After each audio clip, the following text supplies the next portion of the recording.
On the first anniversary of my marriage to Pei-yu, I received the divorce papers he sent. Suddenly, chat boxes resembling bullet comments began floating in the air. Don't sign it. Falling for the male lead will only bring misfortune. Look back at your husband. This supporting female character in the tragic novel is perfect in every way, except for being blind. Don't be fooled by his cold demeanor now as he demands a divorce. Just call him husband, and he'd give his life for you. My hand paused while signing. What era is this? Still playing with the give my life trope. Pei-yu and I just celebrated our first anniversary yesterday. Today, he handed me the divorce papers. I stared coldly at the indifferent man across from me, gripping the pen in my hand tightly. So you're going to pull up your pants and pretend nothing happened?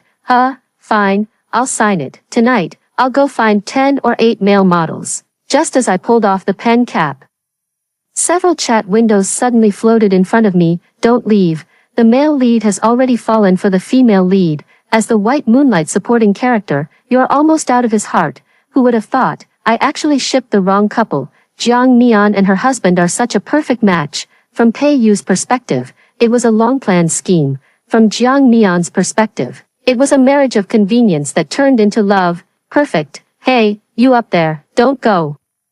Here's the pen, you write it. What male lead, female supporting character, or white moonlight? I looked up at Pei-yu, wanting to see if he had noticed this strange scene, only to find him staring blankly at my hand. He really loves you. Don't divorce him. Don't be fooled by his calm exterior. Inside, he's already drowning in sorrow. This supporting female character in the tragic novel is perfect in every way, except for her blindness. She's throwing away a husband who's been secretly in love with her for years, just to cause trouble. She deserves her tragic fate. Am I the female supporting character in a tragic romance, and destined for a miserable end? But what truly surprised me was that this guy has had a crush on me for years. Noticing my gaze, Pei-yu deliberately turned his head away, feigning composure. Sign it. Isn't this what you've always wanted? Hearing these words, I was completely baffled. What do you mean? What I've always wanted? Are you a mind reader? How would you know what I want? I think the female supporting character has developed feelings for Pei-yu, but Pei-yu just doesn't know how to express them. Hurry up and tell her you love her. You're about to lose your wife and you're still acting all cold. If Pei-yu had told the supporting female character that he was the one who saved her back then, would the ending have been different? The barrage was scrolling rapidly. But my thoughts began to drift. I've always known that Pei-yu saved me. I just don't understand why he seems reluctant to let me know. Seeing that I hadn't signed for a long time, Pei-yu spoke up again, but this time, I seemed to hear a hint of disappointment and a trace of anticipation in his tone. If you're worried about my parents, you can rest assured. I'll explain it to them so you won't be put in a difficult position. Or, do you not want to divorce anymore? I stared straight at Pei-yu. He met my gaze for a moment, then quickly looked away. Though his hands resting on his knees clenched into fists, I threw down the pen and closed the divorce agreement that was meant to bring me money. I'm not signing. Who told you I wanted a divorce? Pei-yu, who was drinking water, got a bit too excited upon hearing this and choked, coughing violently. Not divorcing. I'll give you this one chance. If you ever want to divorce in the future, it won't be possible, because of the choking. Pei-yu's voice was now a bit hoarse. I nodded. I never intended to get a divorce anyway. I was just acting impulsively out of anger at Pei-yu. So now, can you tell me why you said that divorce is what I've always wanted? Upon hearing this, Pei-yu was instantly enveloped in sorrow, like a frostbitten eggplant. Last time, I overheard you telling your friend on the phone that as soon as you were single again, you would go abroad to find him immediately. You definitely haven't let go of him yet. He's back in the country now, and you haven't been happy with me lately. I'll step aside for you too. I was completely confused. Who haven't I let go of? Who is he stepping aside for me? And the male lead returns to the country, sees his wife unhappy with him, and decides to step aside for someone else. Serves you right for not having a wife. Pei-yu, show off your domineering CEO possessiveness. Don't get too attached, kid. If you divorce now, you'll be the one crying later. Hurry up and give Pei-yu a hug. The way he said those 2 sentences makes it seem like he's about to fall apart.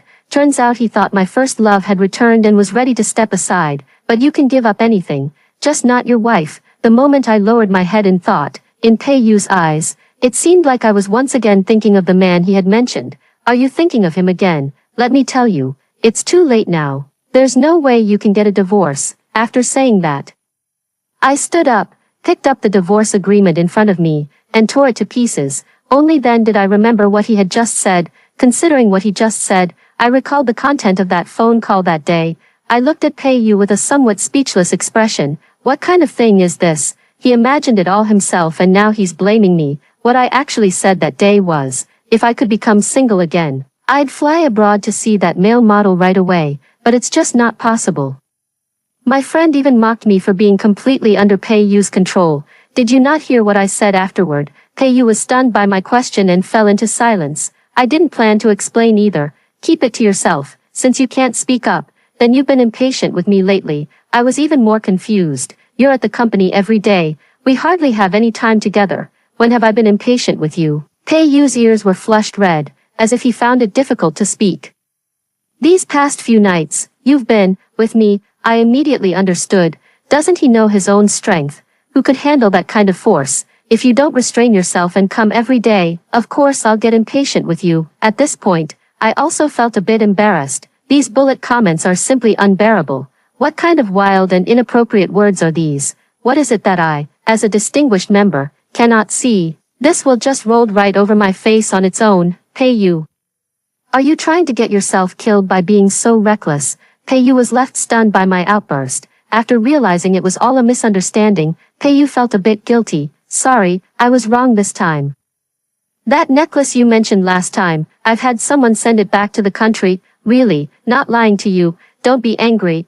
I nodded. That was a necklace worth tens of millions. How could I possibly be angry? Ha ha ha. I feel like if Jiang Mian called him husband right now, Pei Yu would give her his life.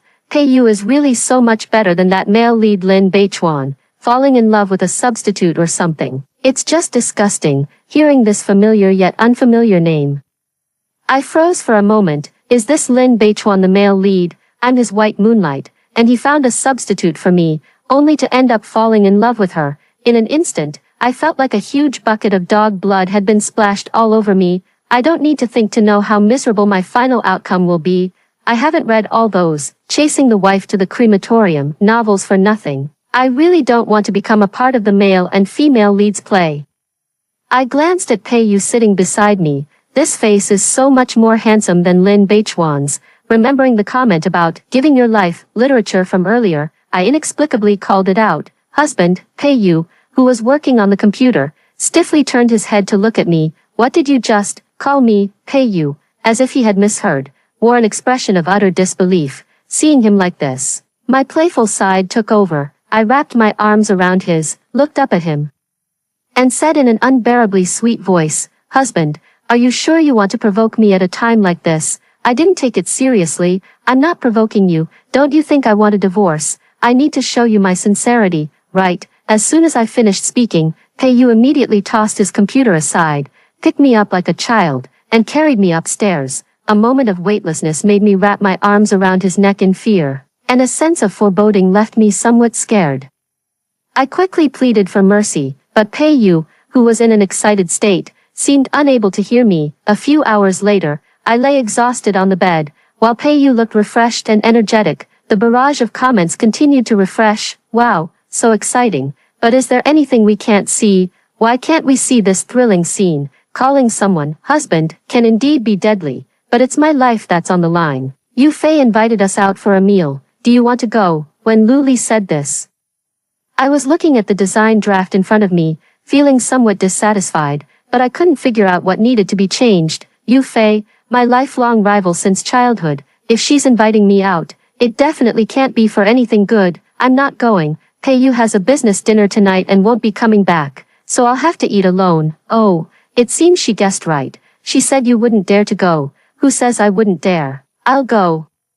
Lu Li's hearty laughter came from the other end of the phone, as if seeing right through everything. Get lost. Using reverse psychology again. The most infuriating part is that I fall for it every single time. Then get ready. See you tonight. After hanging up the phone, I went back to tinkering with my tablet, making edits here and there. Only when I noticed the time was almost up did I finally get up to get myself ready. When I arrived at the restaurant, I ran into Yu Fei as soon as I got out of the car. Do you know Lin Beichuan is back? Looking at Yu Fei, who was dressed to the nines, I rolled my eyes inelegantly. What does his return have to do with me? I looked at her with a puzzled expression. Could it be that in everyone's eyes, I still like Lin Beichuan? Hearing what I said, I'm not sure if I was seeing things, but I felt her eyes suddenly light up. He even brought a woman back with him. Her tone was somewhat urgent, and her eyes kept fixed on me, as if trying to read something from my face. Oh, Yu Fei walked beside me, surprisingly without arguing with me, all the way. They chattered incessantly, their words dripping with criticism of how terrible Lin Beichuan was. I stared at the barrage of comments floating in the air, lost in thought. I absolutely adore this sister Yu Fei. Jiang Mian ended up in a tragic situation, and I thought she would kick her while she was down. But she secretly helped Jiang Mian all along. After the male lead found out, her own fate turned out so miserably. Exactly, she's not bad at all. She just wanted to get Jiang Mian's attention and be friends with her. What's wrong with that? I want to see the lilies blooming in my hometown. Does Yu Fei oppose me just because she wants to be friends with me? I glanced at her suspiciously. Since we were kids, she has always tried to outdo me in everything. Is this just to get my attention? Could it be that she likes me? Feeling a bit narcissistic, I interrupted Yu Fei's endless chatter and cautiously probed. Yu Fei, do you have someone you like? Upon hearing this, Yu Fei stammered a bit. Why are you asking that? Seeing her reaction, my heart sank. No way. She doesn't really like me, does she? But I already have Pei Yu. Just as I was about to speak, I saw that familiar figure up ahead. My brother, he... Before I could finish speaking, Yu Fei hurriedly interrupted me. How do you know I like your brother? I was shocked. Bullet comments shocked. What are you talking about? I just wanted to say that my brother seems to be ahead of us. But Yu Fei persisted in asking, hurry up and tell me, how did you know? Was I that obvious? I rarely fall silent. No, you're not being obvious at all. I don't know, and neither do the readers. If you like my brother, why do you always pick on me? Upon hearing this, Yu Fei replied with a hint of shyness. Because every time you go back crying, your brother comes to settle the score with me. That way, I get to see him. Hearing those words, my eyes instantly widened. Enough, you're truly hopeless with that love-struck brain of yours. Maybe someday I'll be your sister-in-law. I sneered coldly. You've been hiding it pretty deep. My brother's been forced into blind dates by my mom lately. Why are you asking me out instead of him? Yu Fei immediately linked arms with me. That's why I asked you out. I want you to help me. I scoffed. Do you really think, given our relationship, I would help you, using me to get my brother's attention? You've really got some nerve. Oh, isn't that just a bit of playful banter? The things I snatch are all the ones you don't like, right? Yu Fei looked at me with eager eyes. I felt a bit guilty. It was true, those things were all chosen by my brother with his straight guy taste, and I didn't like any of them. But Yu Fei would always fight me for them. Over time, the news that Yu Fei and I were at odds spread. Everything prepared tonight is what you like, so please help me out. I pretended to be aloof and nodded. We'll see how you perform. When we entered, Luli was already sitting inside, seeing the two of us walk in arm. There wasn't a hint of surprise. Misunderstanding cleared up. Yu Fei eagerly pulled out a chair for me. What misunderstanding? Don't talk nonsense. Luli pursed her lips and said nothing. I had a very enjoyable meal. When it was time to leave, I went to the restroom. As I came out, I saw a woman standing in front of the mirror, her gaze vacant and her eyes red. I didn't pay much attention at first, but her face, which bore a 50% resemblance to mine, made me take a few more glances. Perhaps noticing my gaze, she snapped back to reality and glanced at me. Upon seeing my face, she seemed momentarily stunned. Are you Miss Jiang? I nodded. Do you know me? I looked at her suspiciously. Her face was about 50% similar to mine. Could she be a long-lost sister of mine? My name is Jiang Ning. I nodded again. Hello. I didn't know what she wanted to say. The next second, the barrage became lively. Wow. The female lead appears early. Sigh. Seeing someone who looks somewhat like herself standing right in front, and even prettier, the female lead's determination to escape the male lead grows even stronger. Fortunately, the plot isn't that cliché. Jiang Mian and Jiang Ning aren't written as biological sisters. Oh, guessed wrong. I silently apologized to my dad in my heart. But is the plot already starting to unfold this quickly? Since Pei Yu and I haven't divorced, the storyline should change, right? Jiang Ning stared at my face for a few seconds. I'm sorry, that was presumptuous of me. It's just that I noticed some resemblance between myself and Miss Jiang, and it reminded me of a few things. The voice grew softer as she spoke. Do you know me? According to the bullet comments, the female lead appeared earlier than expected, so she shouldn't recognize me at this point. Jiang Ning nodded, looking utterly dejected as she walked away. I frowned. This female lead seems a bit, never mind. It's best to stay away from them. Staying safe is what matters. After drying my hands and applying some hand cream, I finally answered Pei Yu's call and headed outside. Just as I reached the parking lot, I saw Jiang Ning, who had just left, being pressed against a car, seemingly engaged in something indescribable. Why aren't you saying anything? What else do you want to eat? I'll bring it back for you. Hearing Pei Yu's voice, I snapped back to reality. My face flushing red as I thought about quickly leaving. No need, just the peach blossom pastry will do. All right, wait for me at home. After hanging up the phone, I hurried forward, silently reminding myself to avert my gaze from what I shouldn't see. But Lin Beichuan called out to me, Mian Mian. I ignored him, intending to pretend I hadn't heard. Just as I pulled open the car door, Lin Beichuan called my name again, accompanied by Jiang Ning's exclamation. I couldn't help but glance back and saw Lin Beichuan walking toward me, while Jiang Ning clutched her lower back, her face twisted in pain. I frowned.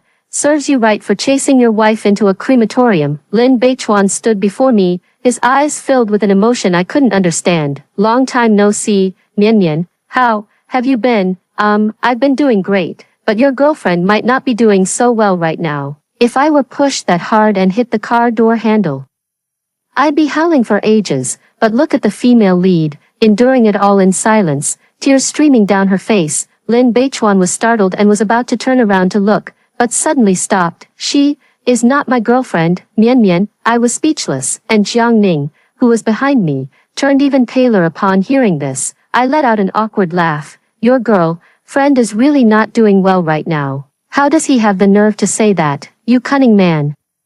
You were just kissing the female lead who looks 50% like Jiang Mian. Is this how you show your affection for her? If you truly like someone, would you look for a substitute? Don't make excuses for your fickleness. Oh no, the showdown is here. Jiang Mian, turn around and look. Your husband is right behind you. I was startled and quickly turned around.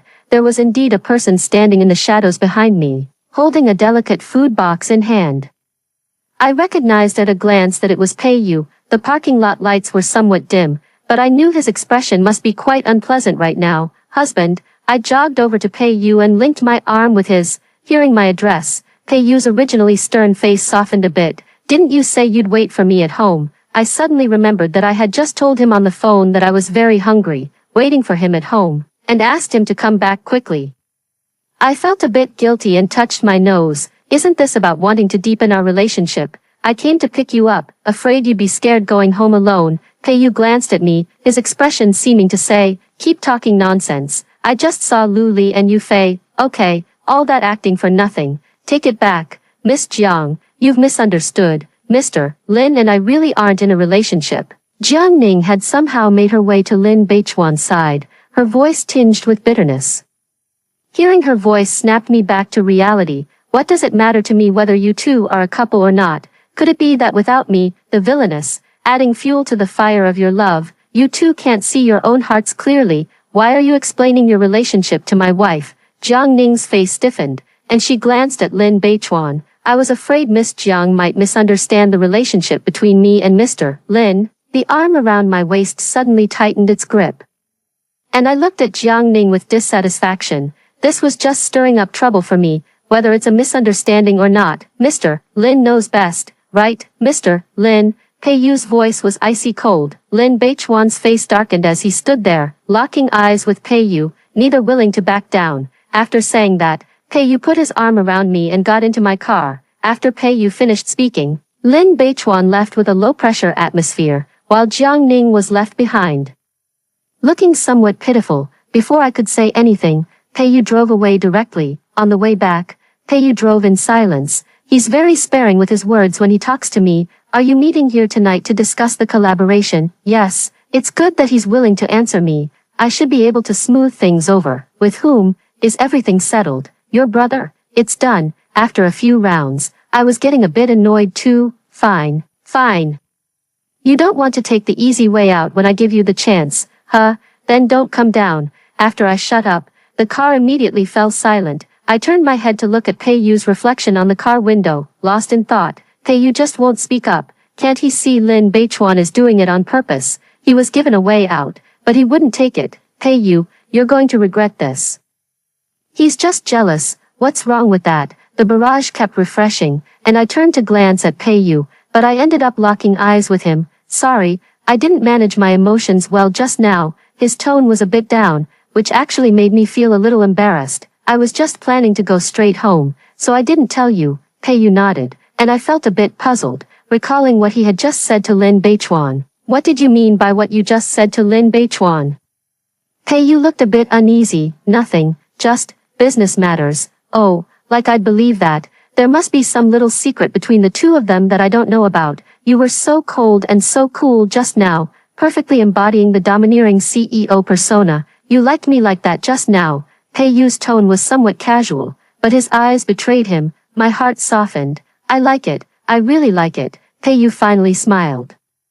Although I don't actively involve myself in the matters between the male and female leads, but I don't know if it's the influence of the plot, but I always run into them from time to time, whether going to parties or shopping, I would encounter them. Lin Beichuan still hasn't given Jiang Ning a proper status, because his mother doesn't agree. I learned this from reading the bullet comments. I came out to pick something for Pei-yu and coincidentally ran into Jiang Ning accompanying Lin's mother while shopping. Lin's mother was giving her a hard time, criticizing her every move. I was about to avoid them, but Lin's mother spotted me with her sharp eyes. Mian Mian, you're out shopping too. I haven't seen your mother in a long time. How has she been lately? I raised a smiling face. That's great. I haven't seen Auntie in a long time. And she's still so beautiful.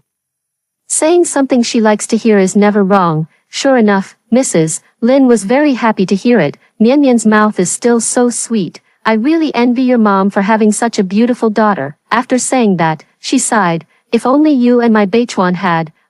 Never mind. It's his loss. I smiled without saying a word. Lin Beichuan really did miss out. Jiang Ning stood to the side, looking rather displeased. Last time I saw her, she seemed in good spirits, but now she looks quite haggard. I wandered around for a while and found an excuse to leave. As soon as I walked away, I heard Mrs. Lin mocking Jiang Ning. This male lead's mother always thinks no one is good enough for her son. After Jiang Nian and Pei-yu divorced, she originally looked down on Jiang Nian for being divorced, but she went to great lengths to drive the female lead away. The female lead really has it rough. She's treated as a substitute by the male lead and isn't favored by her future mother-in-law either. Doesn't anyone think Jiang Nian is quite pitiful? She divorced for the male lead, only for him to fall in love with her substitute, and in the end, her family was destroyed. But the plot has reached this point. Why haven't Jiang Nian and Pei-yu divorced yet? The barrage kept refreshing, and I scoffed. Divorce, not in this lifetime. Maybe, as the barrage said, I'm quite pitiful, which is why such a strange function has appeared, allowing me to avoid the plot step by step. But there's a bug in this plot. After all, I don't like Lin Beichuan. When I got home, I put the things I bought for Pei-yu back in my room and went to take a shower. I fell asleep in the bathtub without realizing it, until Pei-yu's knocking woke me up. I quickly finished getting ready and went out. Pei-yu was sitting on the sofa, holding the watch I had bought for him today. Do you like it? Pei-yu nodded. I smiled and walked over to sit down beside him. I like it too, as she spoke. She took out the women's version to show him, and a layer of amusement appeared in Pei-yu's eyes. After setting the watch aside, he stood up and picked up the hairdryer to help me dry my hair. I sat in front of him, playing with my phone. Mian Mian, I heard Jiang Ning had a miscarriage. Looking at the message Yufei sent me, I was quite shocked. Wasn't she fine this afternoon? It hasn't even been 2 hours yet. How did you know? Did you forget? My grandpa is in the hospital. And I went to see him today. I ran into Lin Beichuan arguing with his mom and accidentally overheard it. Although I don't have much affection for Jiang Ning, hearing this news still made me sigh a little. After Pei-yu finished blow-drying his hair, he noticed I was lost in thought, pulled me into his arms, and patted my head. What's wrong? I handed him my phone. After reading it, Pei-yu remained silent. I went out shopping today and ran into her and Aunt Lin. She was fine when I left. But just 2 hours later, this sent a chill down my spine. Lin Beichuan's mother usually seems quite amiable, but given her attitude toward Jiang Ning today, I can't help but suspect if this is her doing. You seem to have guessed what I was thinking. It might not necessarily be Mrs. Lin's doing. The Lin family is in chaos right now. Mr. Lin is old and definitely wants to hold a great-grandchild. Mrs. Lin wouldn't be that foolish. I was taken aback for a moment. Indeed. Lin Beichuan's illegitimate half-brother has returned, and I hear he's quite favored by old Mr. Lin. The key point is that he also has a fiancée, who is the daughter of a wealthy and influential family. This has brought Lin Beichuan no small amount of pressure. If his protagonist halo were still intact, the company would undoubtedly end up in his hands, but now the plot is already changing, and there are some unpredictable events emerging.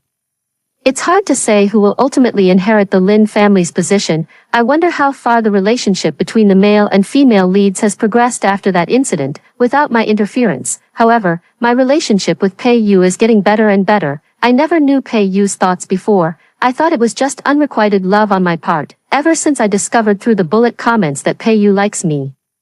Some small details I hadn't noticed before have gradually become apparent. Pei Yu always replies to my messages promptly. I have a habit of getting up in the middle of the night to drink water, but I never prepare it in advance. After marrying Pei Yu, there has always been a thermos cup by the bedside. I used to think it was prepared by the housekeeper, but now I know it was Pei Yu. Every time he returns from a business trip, he brings me gifts, sometimes jewelry or dresses I casually mentioned.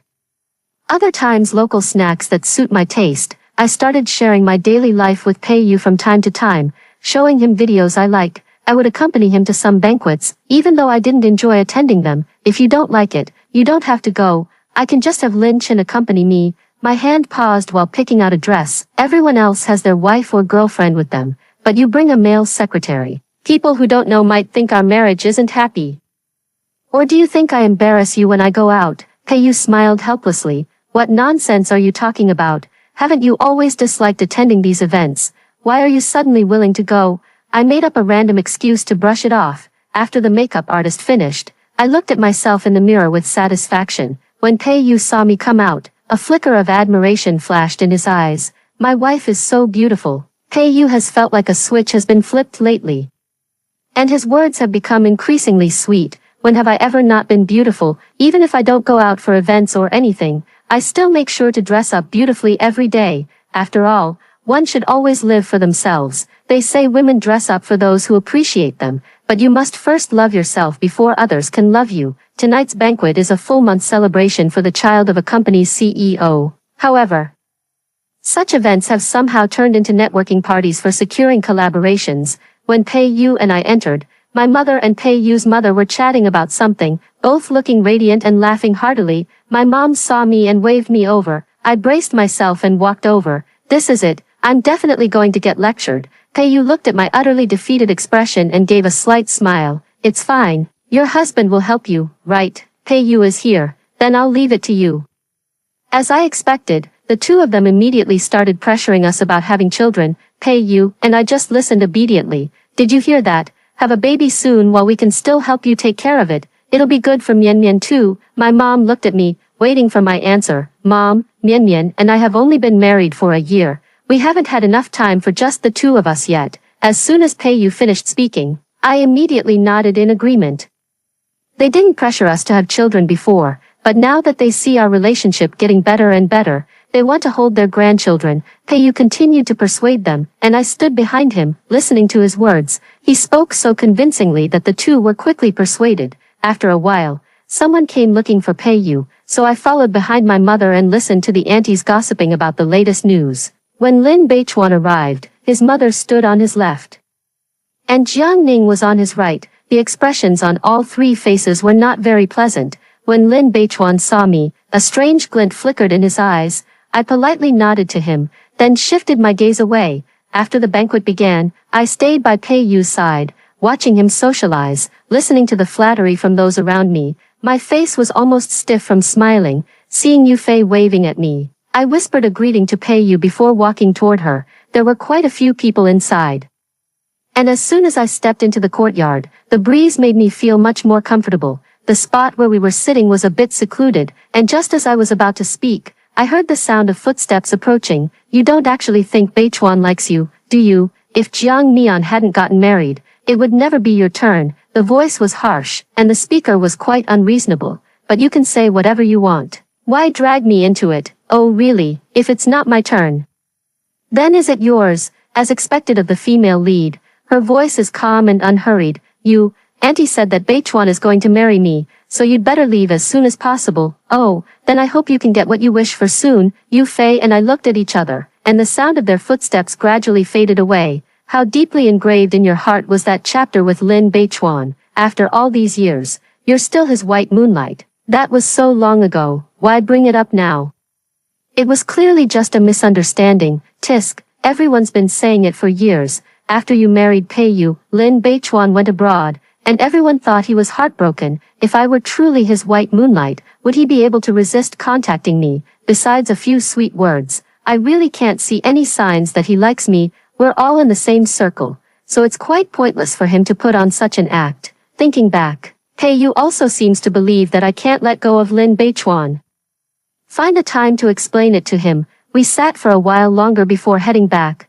By the poolside, Yu Fei and a woman were talking about something, both looking somewhat agitated. Just as I was about to leave, Jiang Ning was pushed and fell into the koi pond. The girl who pushed her froze for a few seconds, then ran away. Wow, that's so harsh. I'll go get someone. Mian Mian, you wait here. After saying that, Yu Fei lifted her skirt and ran back. I ran over and glanced at Jiang Ning struggling inside.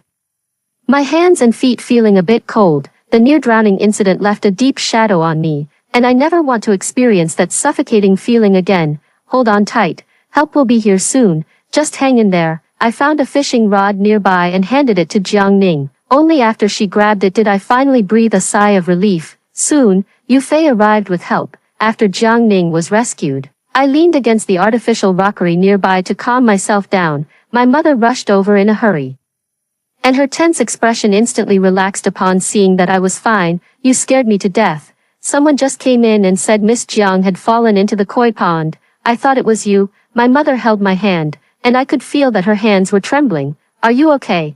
Before I could speak, Pei Yu suddenly grabbed me and checked me over. I'm fine. They wouldn't think that Miss Jiang is me, would they? It's good that you're okay. Pei Yu took my hand, took off his coat, and draped it over me. After seeing that I was fine, my mom went back to find my dad. Oh, it seems the love between the male and female leads always needs supporting characters to give them a push. Wasn't it supposed to be the female lead and Jiang Mian who fell together this time? How did Jiang Mian end up saving her? Maybe the plot has changed. According to the story, Jiang Mian and Pei Yu should have already divorced by now. But they haven't yet, right?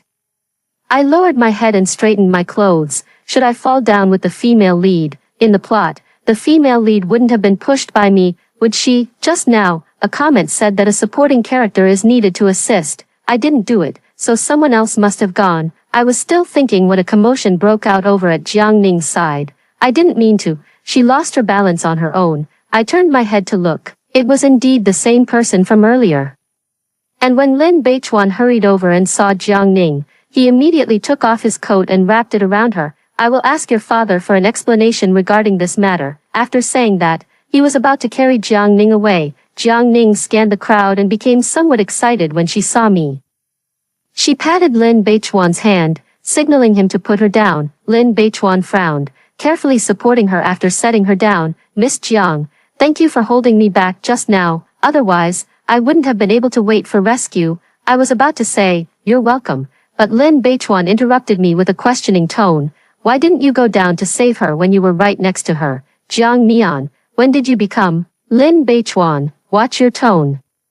It's not like I pushed her down. I already did my best by holding her back. Did you expect me to jump in and save her? I reached out to stop Pei Yu, who was about to step forward to speak, and looked at Lin Beichuan with a mocking and disdainful expression. Are you out of your mind? Forget whether I'm close with Jiang Ning or not. If I go down to save her, we'll be holding a funeral feast tonight. Lin Beichuan was about to say something more, but Jiang Ning grabbed his hand and said, don't be like this. Then she turned to me and said, Miss Jiang, please don't take his words to heart. He's just too worried.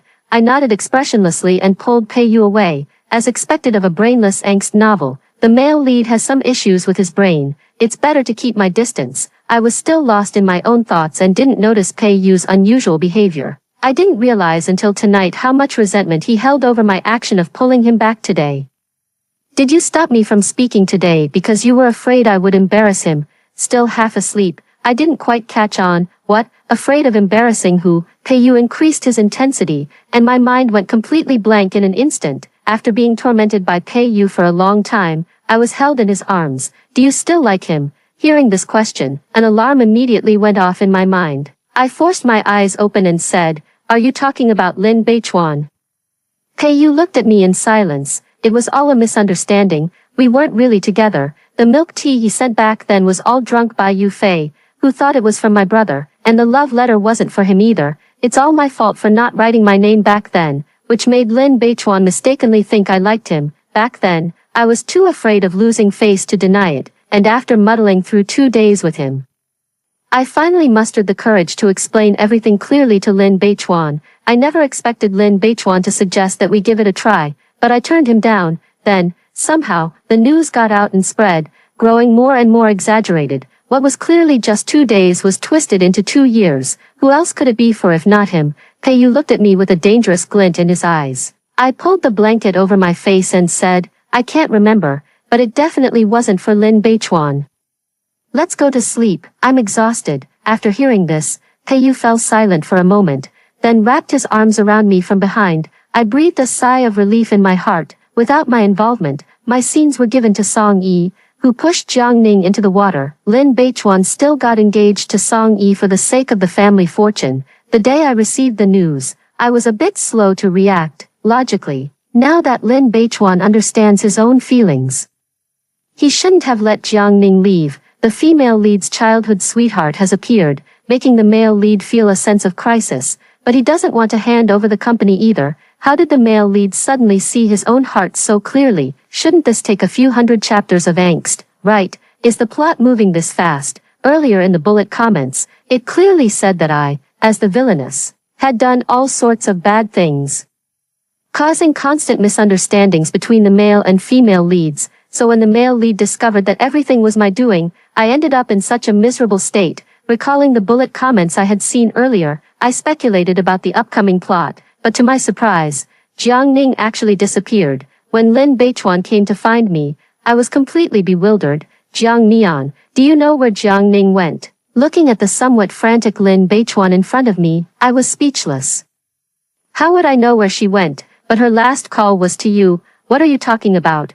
How could she possibly call me? Looking at Lin Beichuan's phone call records, I swallowed my last word. Wait, how is it really a call to me? I never received it, but the number is indeed mine. I hadn't even spoken yet when Lin Beichuan stood up, his gaze icy as he looked at me. "Jiang Nian, you'd better tell me where Jiang Ning went, or else, what, does Mr. Lin only know how to threaten women?"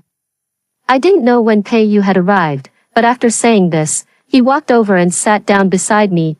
Even though Lin Beichuan was standing and Pei-yu was sitting, I felt as if Lin Beichuan was completely overpowered by Pei-yu. I answered the phone. If Mr. Lin has any questions, he can ask me. I turned to look at Pei-yu. When did he answer the phone for me? I had no idea. Pei-yu picked up my coffee, took a sip, and slowly leaned in close to my ear. "Don't you remember, that night?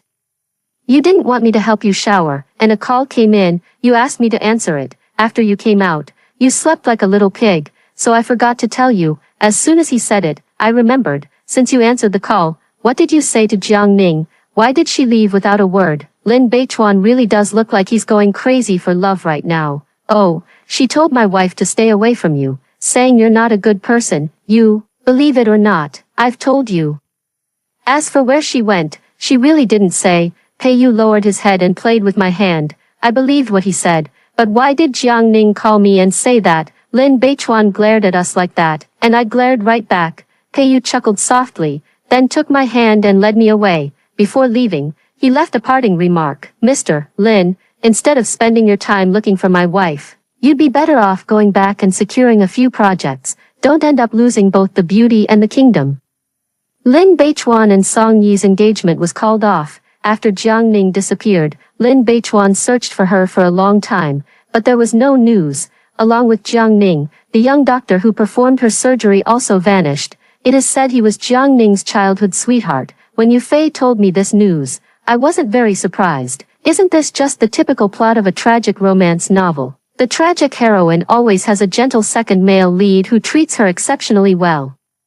After she leaves with him, the male lead suffers unbearable pain. In the end, the heroine returns, the male lead gets the girl, and the unfortunate second male lead ends up alone for the rest of his life. According to Peiyu, Lin Beichuan has been extremely busy lately. His younger brother has already married his girlfriend.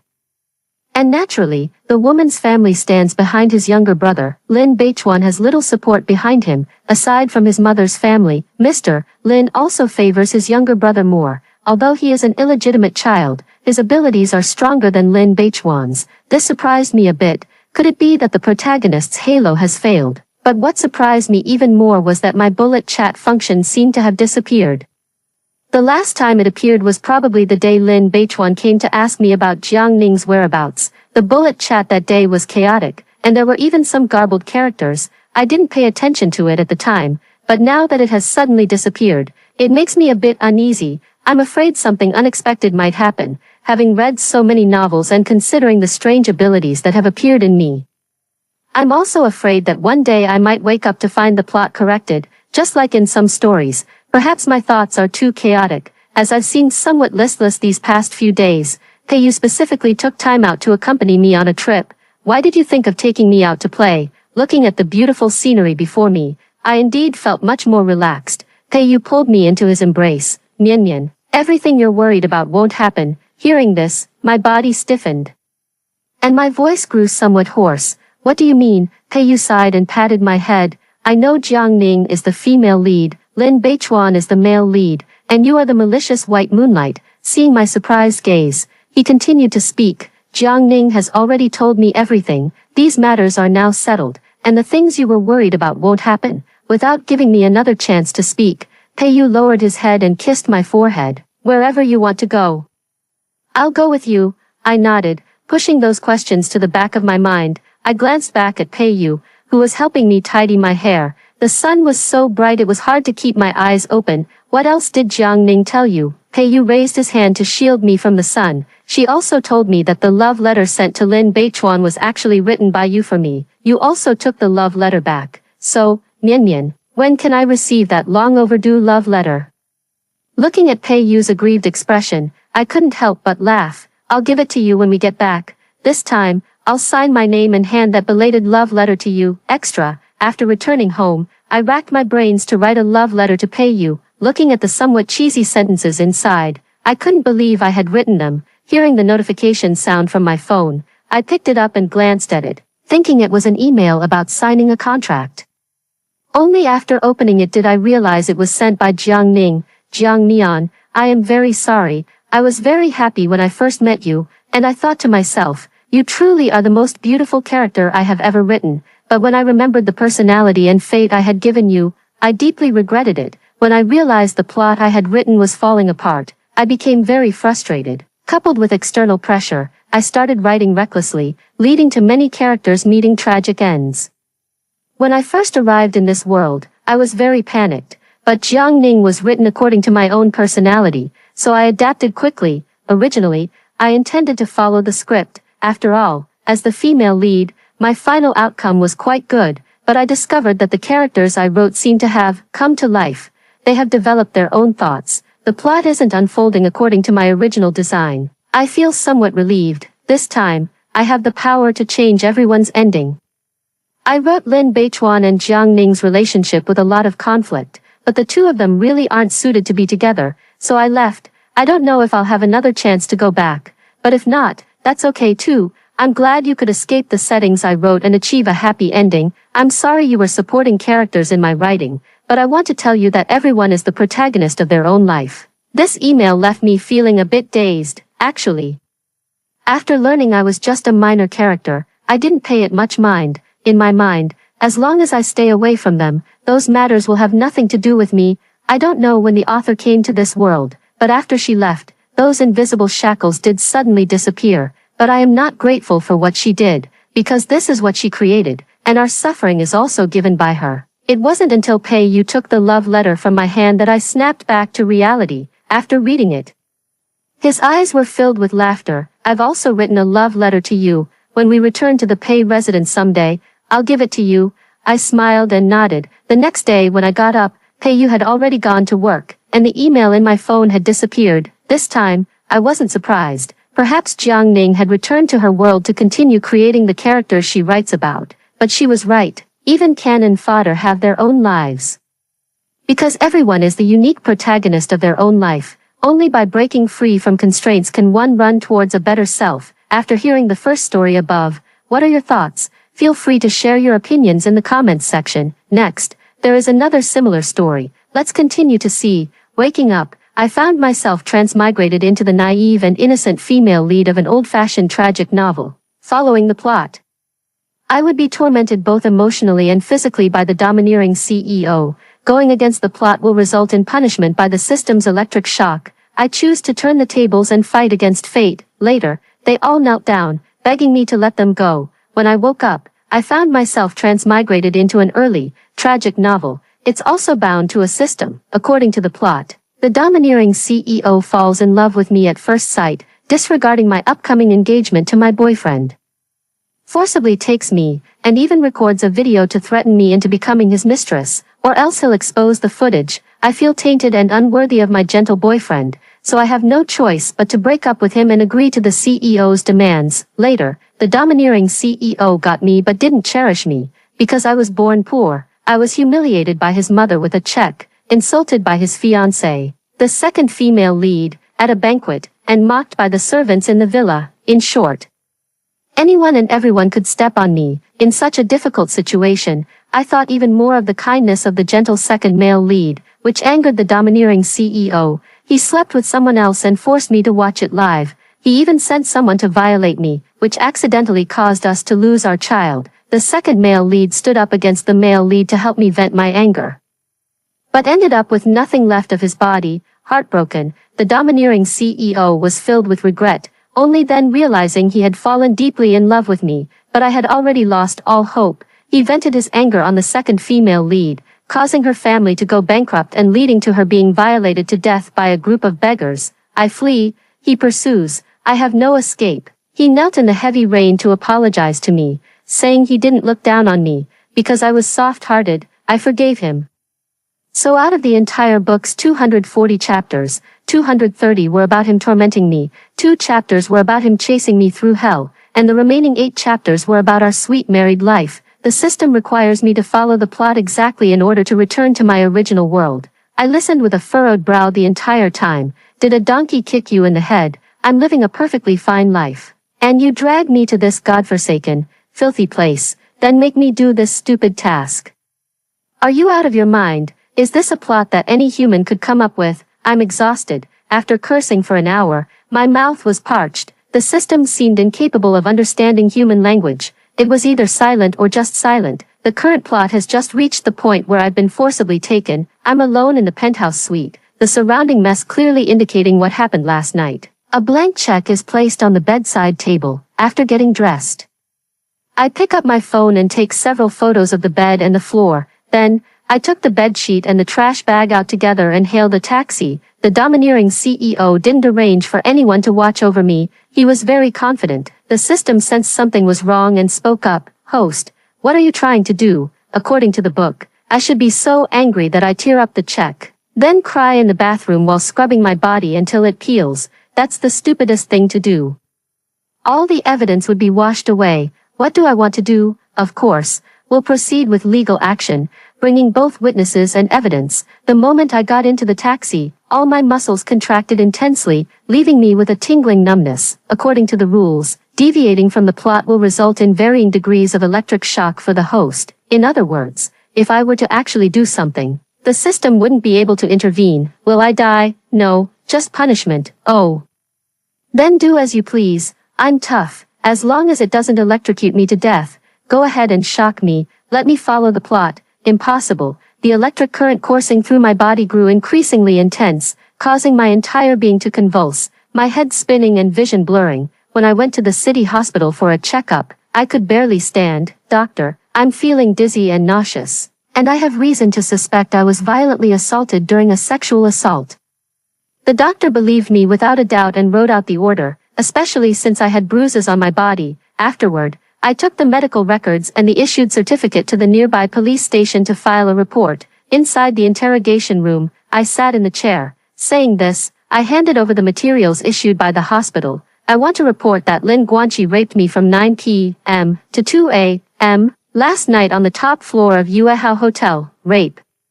The word came out of my mouth as calmly as if I were saying, robbery. The one who should feel ashamed is not me. The shock in the eyes of the two police officers across from me was unmistakable. Is it the person we're thinking of? I nodded calmly. It's the eldest son of the Lin family in J City, Lin Guanqi. Their gazes at me were filled with suspicion, but no one said that a victim must appear as a tearful, weak person. Talent, status, and honor cannot represent a person's character. What does it matter if one's status is noble? A beast will always be a beast. The process went smoothly until they stepped out to take a phone call. He changed his tone as soon as he came back. I'm sorry, Ms. Lee, but your report cannot be accepted. They used being in a relationship and not calling for help loudly as reasons to have me withdraw the report. I want to speak to their director. They told me directly. Be smart and admit it. No matter who you turn to, it's useless. You haven't suffered any real harm anyway. It goes without saying who made that call. I used to read novels where the male lead wielded immense power and felt nothing, but now that I'm in the middle of it, I realize just how disgusting it is. The materials I brought were also confiscated. I walked out the door in silence, the gazes of the crowd feeling almost tangible, as if they were looking at a pitiful creature who didn't know what was going on. A warm coat was draped over me. Covering the tattered mess, I turned around. It was a female police intern, her face still bearing the youthful air of righteousness. When I first entered the police station, she poured me a cup of warm water and comforted me, telling me not to be afraid. At that moment, she held me reassuringly, her eyes filled with an indescribable determination and faith. She whispered firmly in my ear, "Stay alive. I'll keep the materials safe for you. That day will come." I curled my lips into a smile and pulled up my slipping coat. With a gentle smile, she said, "Thank you." Her muddled mind cleared a little. As she walked out of the police station, a black Bugatti was parked at the entrance. Black-clad bodyguards stood on either side. I tactfully got into the car. The electric current on my body gradually faded, leaving a back drenched in cold sweat. The car stopped at a luxurious estate. Though old, it retained an aristocratic style. The hall was extravagantly luxurious, with intricate chandeliers hanging from the walls and a handcrafted carpet adorned with gold thread spread across the floor. At the far end, a man sat in a chair, one leg crossed over the other. His features were deep-set, with sharp, fluid lines, and a black and gold ear stud adorned his ear cartilage, giving him an aura of cold arrogance and a touch of wicked charm. He looked like a sculpture, all polished and proper. He walked up to me. Looking down from above, his voice low and magnetic, daring to call the police. "You're the first." I rubbed my earlobes vigorously. Damn it, what a dead fake. "I heard you're about to get engaged. If you already know, why ask? That's like taking off your pants to fart. Completely unnecessary." He choked back his words, his thin lips parting slightly. "Break up with him. Be with me. As long as you behave. You can fill in any number you want on the check, and if I refuse." His expression turned cold, a faint, elusive smile playing at the corner of his lips. "Do you think he'd still want you if he saw you writhing beneath me? A taste he hasn't had yet. I find it quite delightful. You wouldn't want everyone in J City to see it, would you? According to the plot, I should be feeling ashamed and remorseful right now. Shedding tears of anger, falling right into that scoundrel's trap. Damn it, my clenched fist could no longer be held back. I swung my right arm and landed a solid punch on his chest, then followed up with two swift, powerful kicks. He collapsed to the ground, his eyes filled with disbelief. I'm not some soft persimmon that just takes whatever comes my way. Before transmigrating into this book, I was the heir to a martial arts school. The system's usually steady mechanical voice was trembling at this moment. "Host, you, strictly prohibited from assaulting the male lead." A familiar electric current spread throughout my body, the pain growing increasingly clear. I sneered. "Oh, the dog is protecting its master now." The system remained silent. I was just about to step forward and continue beating him. The pain in my body intensified by threefold. It was a deep, bone-aching soreness. Leaving my hands and feet numb and powerless, I cursed a few times, biting my tongue hard until it bled, barely managing to regain control of my body. Lin Guanqi struggled to get up, but I lunged at him. I wrapped my arms around his neck. I slapped him across the face, aiming specifically for his cheeks. The pain in my body matches the force of my slaps. Fortunately, the overconfident tycoon had dismissed all the servants before our conversation. I struck him while hurling insults. How dare a rapist say such things? Even if your rectum is short, you can't just use your mouth to spew shit, can you? Don't you know how to keep a low profile and behave like a decent person? How dare you strut around in front of me? What a piece of trash. 2 more slaps landed in quick succession. I'll teach you to sneak photos and spread them around. Even hitting you disgusts me. How shameless can you be? Trash that can't hold its head up for a lifetime. The domineering CEO's face was swollen like a pig's head. He squinted his eyes, which were swollen into slits, thinking he was exuding a murderous aura, but in reality, he looked like a clown. Woman, you have quite the nerve. Do you believe I punched him right in the nose, and he shut up, thinking of something. I paused for a moment and asked, are Li Shutong and Lin Guanqi a couple? He didn't say a word. I made a gesture as if raising my fist. He shook his head in humiliation. I didn't hold back, reaching out and slapping him without hesitation. Mute now. Speak up. No, last night at YH Hotel. Did you force me? Do you admit the fact that Lin Guanqi raped Li Shutong? I admit. Hearing what I wanted, I silently put away the voice recorder. My vision blurred with pain as I took a deep breath. Where is the video? This time, the domineering CEO gritted his teeth and refused to make a sound. I was already out of strength, seeing him in this pathetic state. I didn't want to let him off easy either. I tightened his tie and slammed my head hard against his. It made him dizzy and disoriented. He was breathing in less and breathing out more. Cough, cough, no video, cough, cough. I didn't believe it and kept calling. The system hurriedly cried out in alarm. There's no video, really no video. The surveillance has been broken for a long time. If you keep hitting him, the male lead will die. Hearing this, I relaxed and passed out. In the end, the Ling family's servants came in and found me lying on the ground, and the domineering CEO, who was almost done for, rushed to the hospital, with both of us covered in blood, his face bruised and swollen, and me not faring much better. Besides, he's 185 centimeters tall, big and strong, while I'm just a 165 centimeters slender woman. For a moment, no one could tell who had beaten up whom. Anyway, we both ended up in the ICU for emergency treatment. He was beaten up by me. I was electrocuted by the system for going against the plot. I woke up that very night. The domineering CEO was unconscious for 2 days and 2 nights. I have no idea what they were thinking, but they actually felt comfortable putting me and the domineering CEO in the same VIP hospital room. As the saying goes, strike while the iron is hot. So I pulled out the domineering CEO's oxygen tube 3 times. He didn't die, but I ended up in the emergency room 3 times from electric shocks.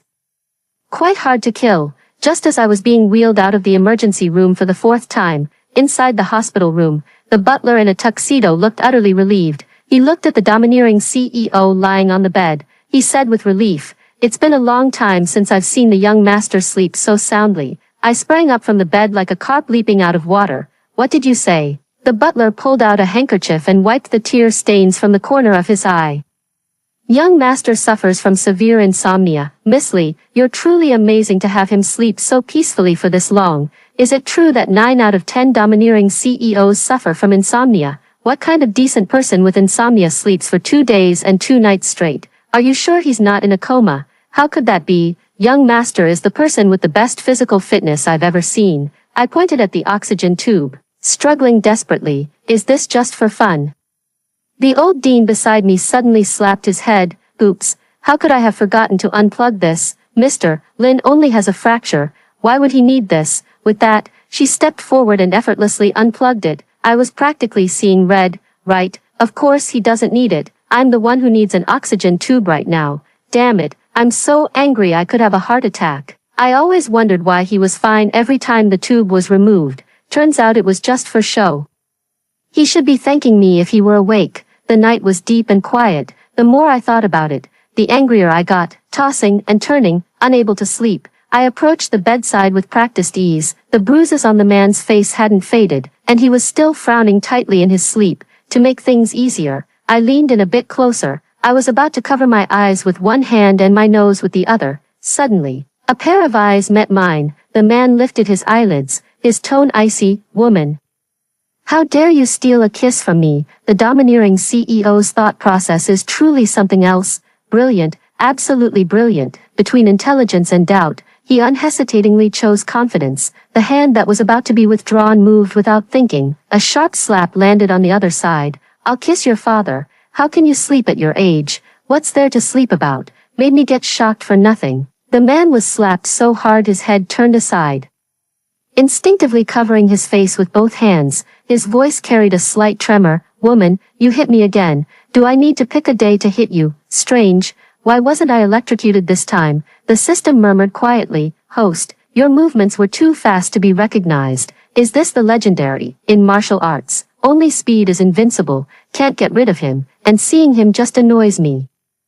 I immediately asked the nurse to move me to a single room. The domineering CEO had multiple fractures all over his body. I was electrocuted, causing heart palpitations. As a result, both of us ended up lying in the hospital. That morning, I was sitting with my legs crossed, grinning widely as I munched on an apple. Suddenly, the door to the hospital room was pushed open. A young woman walked in, wearing pink high heels, with delicate features and a slender figure, everything about her. Even the insulated lunchbox she carried was of considerable value. She was visibly angry, storming in with a whirlwind of energy. I uncrossed my legs, without even turning my head. Don't you know to knock before entering? Get out. The girl was clearly taken aback and instinctively stepped back. I was in such a hurry that I forgot. Then she closed the door and gently knocked 3 times. I casually tossed the apple core into the trash can 3 meters away. Casually, come in. She lifted her chin again, building up her momentum. What happened to Brother Lin's injury? Was it because of you? Oh, identity confirmed. The malicious female second lead in the book, Seong Juanru, a spoiled and willful young lady from a wealthy family, whose background is second only to the Lin family. Yet, she is infatuated with the domineering CEO. Despite being his fiancée, she is the one he least favors. Later, she and her group of friends relentlessly targeted the female lead, constantly causing trouble for her. Not only did they fail, but they ended up fueling the relationship between the male and female leads. In the end, the domineering CEO, to avenge the female lead, brought the Seong family to ruin. In short, she's a classic case of being love-obsessed and cannon fodder. Want to know? She nodded. All right, go buy me a pack of spicy strips, and I'll tell you, because the domineering CEO has a sensitive stomach. The meals these past few days have been incredibly bland. Even a dog wouldn't eat them. My mouth is so bland it's about to grow wings. Want to order takeout but have no money. Truly miserable. She pursed her lips and hesitated. Really, you're not messing with me. If you keep dawdling, just forget I said anything. Without a word, she turned and ran, her high heels clattering. In less than 5 minutes, she returned with a large bag of spicy strips. Panting heavily, I ate with great relish. Being a hopeless romantic has its perks. Can you tell me now? She crossed her arms, looking smug. I opened another new bag. Why don't you just ask him directly? A look of grievance flickered across her face. I asked, and he said he fell. I didn't believe him, so he told me to take my chicken soup and get lost. I almost burst out laughing. Aren't you just stabbing him right in the heart? He's someone who cares so much about face. He'd rather say he fell than tell the truth. Look at her pitiful little face. I gave a faint, subtle smile. All right. It was actually me who called. Who would have thought she would look me up and down? Her tone was dismissive. You, blown over by a gust of wind, yet you dare to boast without fear of tripping over your own tongue. I have a flaw. I absolutely despise it when others look down on me. Squinting my eyes, I placed my right hand on the corner of the table, gathering strength. With a sharp crack, the solid wood table corner was snapped right off. She was dumbfounded. I leaned close to her ear and whispered softly, not only can I beat him up, but if I'm unhappy, I can beat you up too. Do you believe me? The person in front of me turned pale, with beads of sweat forming on the tip of their nose. I was admiring her expression, then a strange yet familiar electric sensation shot straight to my head. My whole body began to convulse uncontrollably. System, host, you have violated your character. Compared to her, you now resemble the villainous more. Me, none of your damn business. Go to hell. I was trying to act cool, but ended up looking like a fool. Damn it, this stupid system is definitely doing it on purpose. I'll get you one of these days, you bastard. Seong Juanru's mouth fell open. She grabbed her bag and turned to run. Still, she couldn't resist a final stubborn retort. You're crazy. A woman like you, Brother Lin would never like. I left in such a hurry that I even forgot to take the thermal container. This person is quite polite. Since you're already here, you even left me a bucket of chicken soup. Holding the fragrant chicken soup, I sipped it while sneaking into the domineering CEO's room next door. The man lay on the bed, motionless. Seeing me walk in, he turned his face toward me. His eyes were bloodshot and red, with dark circles around them, and his face was covered in stubble. His expression was numb. Only the occasional movement of his eyes indicating he was alive. Oh my God, I was so startled I almost dropped my bowl. I thought I saw my dead great-grandmother. He looked at me, his gaze deep and intense. Woman, give me a sip. I darkened my expression and swiftly freed one hand. In the blink of an eye, 5 distinct finger marks appeared on the domineering CEO's face, and blood slowly seeped from the corner of his mouth. He closed his eyes for a moment, gritting his teeth as he said, "It was originally chicken soup meant for me, so what's wrong with me taking a sip?" I was taken aback. "So that's the chicken soup you were referring to? I thought you said, give me a blowjob." "Can't help it. Who made you have a track record?" I leisurely took another sip of the soup.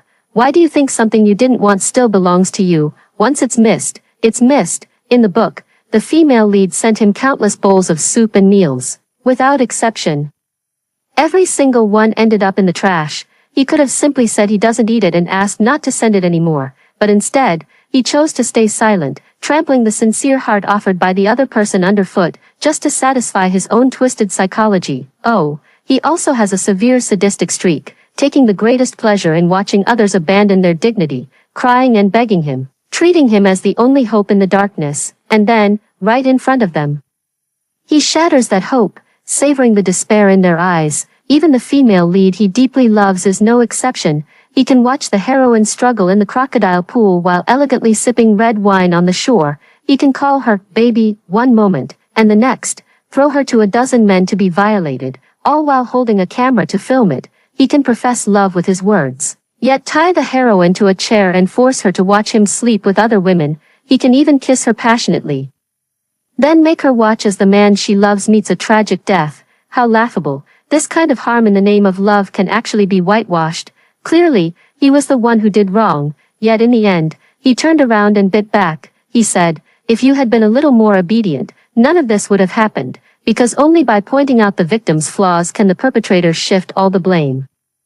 From then on, the female lead was shackled with the label of disobedience, bearing the consequences of all misfortunes. How ironic the final happy ending turned out to be. Suddenly, the chicken soup in my hand felt utterly tasteless. Some people are simply not meant to be forgiven. At midnight, the thumping noise from next door was giving me a headache. Without a word, I kicked open the CEO's door. The man was frozen in the act of pounding the wall. When he saw me come in, his eyes flickered.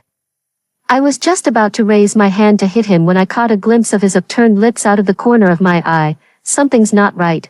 Why does he look so expectant? The book only briefly mentioned the tycoon's tragic childhood, saying that he had a father who was equally perverse and had a habit of domestic violence. He has been covered in scars since childhood. In a flash of thought, I recalled that every time I hit him before, he would always show a strange excitement.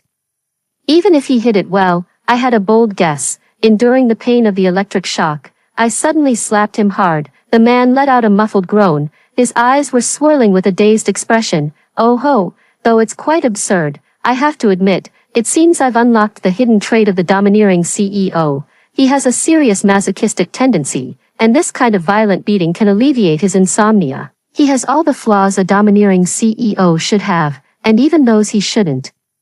No wonder he never fights back or gets angry when he's hit. Turns out he's enjoying it.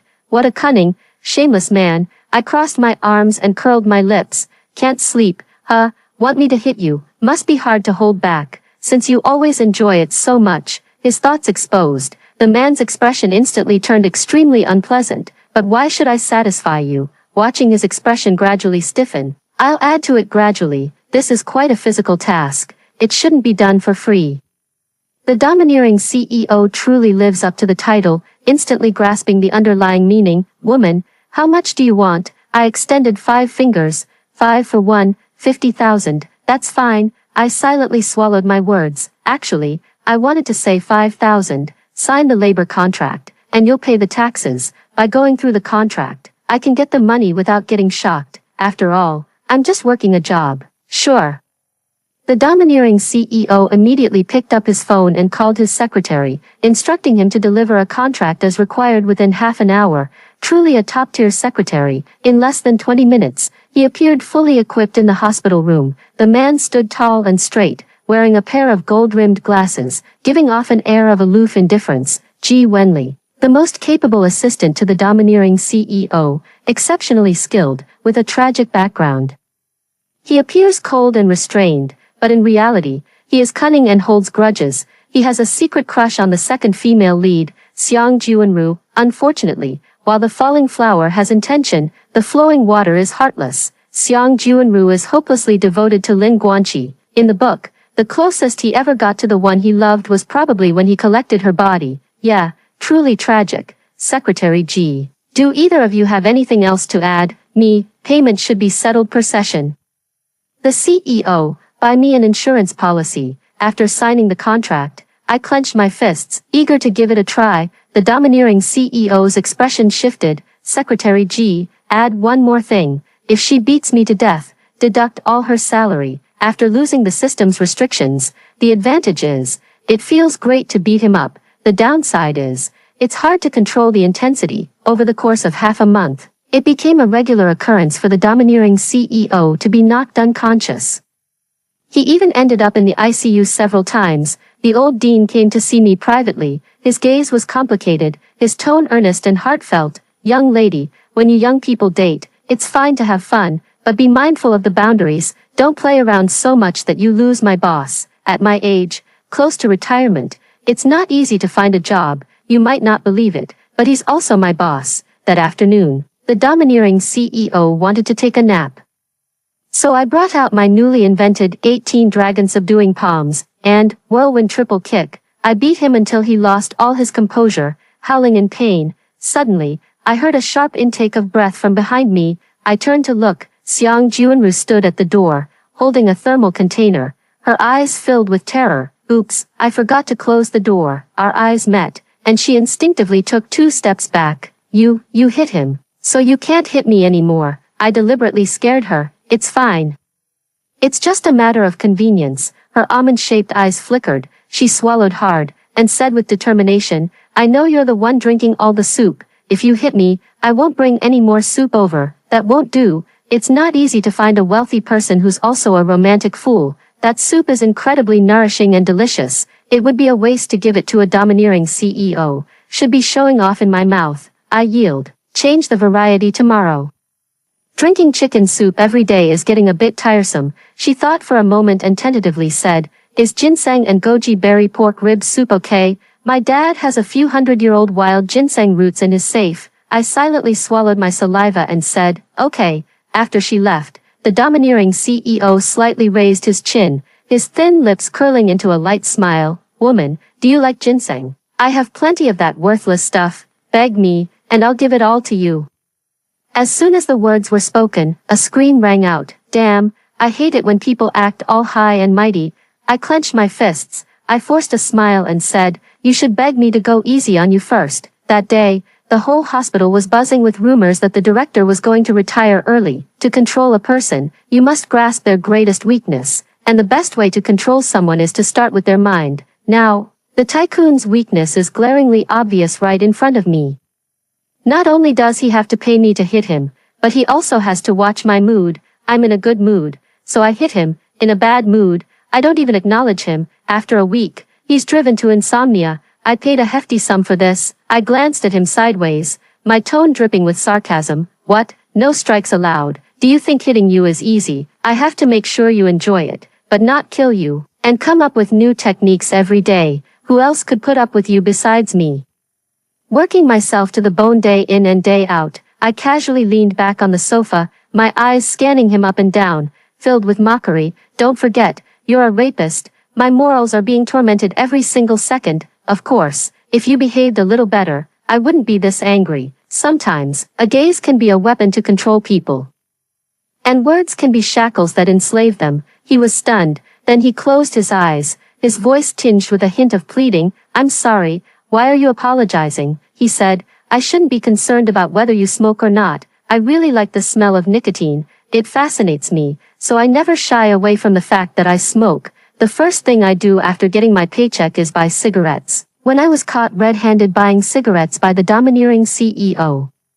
His face turned as dark as a pot's bottom. The first thing he said was, how can a woman smoke? The second thing he said was, hurry up and quit. I don't like women who smoke. Why is it okay for him to smoke, but not for me? He could have simply said smoking is bad for your health, but instead, he chose to define that women shouldn't smoke. The cigarette pack doesn't have the words, for men only, written on it, but no women allowed, has become an unwritten rule.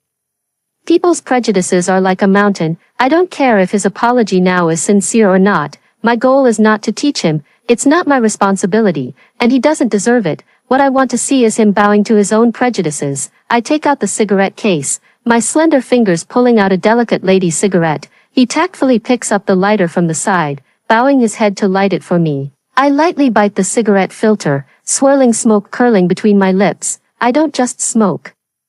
I also smoke out meddlesome men. With a slight exertion of force, the crimson cigarette tip presses against the man's hand, searing a patch of scorched skin. Amid the dissipating smoke, the man's eyes are half lowered, like a tamed wild dog. Perhaps the hospital rumors were too outrageous. Finally, the domineering CEO's mother came looking for me. She arranged to meet me in a private room at a restaurant, just like in the book. It starts right off the bat. Here's 20 million, leave Lin Guanqi.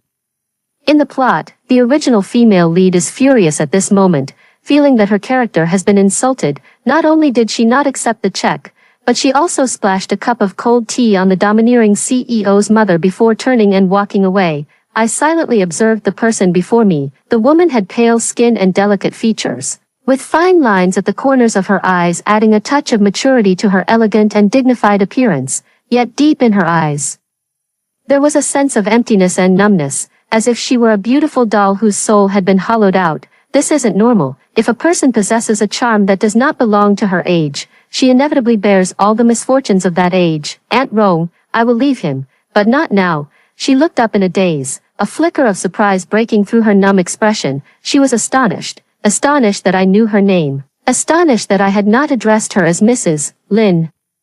She hasn't been herself for many years. Rong Ichio, a tragic character in the book. The author of this book seems to favor forced possession. The fate of the original female lead is practically a carbon copy of her own, a daughter born into a wealthy family, who inadvertently caught the eye of a philandering nobleman, found herself unable to refuse him. She subsequently experienced the ruin of her family, forced seizure, and the suicide of her lover. The nobleman appeared respectable on the surface but was actually a mentally disturbed psychopath, prone to violent outbursts and severe domestic abuse. She was imprisoned and attempted to escape multiple times, all in vain, under constant surveillance by the servants, unable to even leave the room, forced into pregnancy and childbirth. Yet the child born is also a demon, trapped in the mire, unable to break free. This is the true misfortune. Becoming accustomed to a hopeless situation is worse than the hopeless situation itself. I thought she looked down on me, but after a moment of hesitation, she still said firmly, "Child, you deserve someone better. Lin Guanqi is not a good match for you." Surprised, I smiled and nodded. "Auntie, I know, because we share the same fate, the same beginning. Lin Guanqi raped me, just as I was about to get engaged. My fiancé is still missing to this day." The person before me seemed to snap. Tears streaming uncontrollably down their face, their voice trembled with sobs. "Child, my life is already ruined. You must not follow in my footsteps. He is a devil, just like his father." That year, I planned for a full 13 months and finally had a chance to escape, but he hugged my leg and said he wanted to go with me, so I softened and took him along, memorizing the route and rehearsing it over and over. That night, I waited for him at the agreed-upon spot for a long time, only to see him holding his father's hand, standing at the very exit I had planned to use for my escape. He never intended to leave with me from the start. He only wanted to curry favor with his father by betraying me. Their eyes were so cold, as if mocking my naivety. Her voice was so low it was almost a whisper, her eyes filled with endless hatred. That year, he was only 5 years old, a born bad seed. She gripped my hand tightly, as if in a trance. "You must leave him immediately.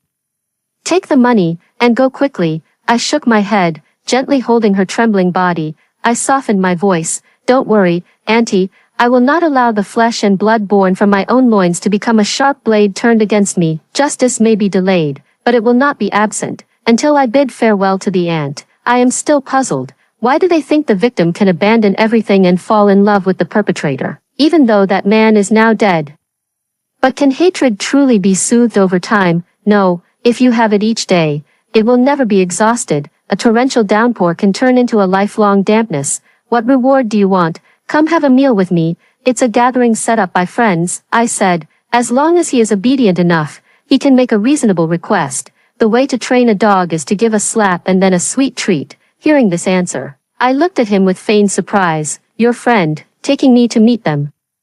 That doesn't seem appropriate. Then slowly curling the corner of his mouth. In what capacity? As a friend, or an employee? Under the light, his thin lips formed an unnatural curve, and he instinctively avoided my gaze. The deliberately lowered voice grew thick, like a siren waiting for its prey to take the bait on the shore, or a family member. The man's face flushed red instantly, as if his tail had been stepped on. You're absolutely delusional. Just go then. After saying that, he hurriedly left. The female lead in the original book never received such treatment. On one hand, Lin Guanqi liked her ignorance and obedience. On the other hand, he despised her aloofness and foolishness. How could he ever take her into his own circle? How adorable. Things are getting interesting. As the perpetrator himself, he actually develops feelings for another perpetrator.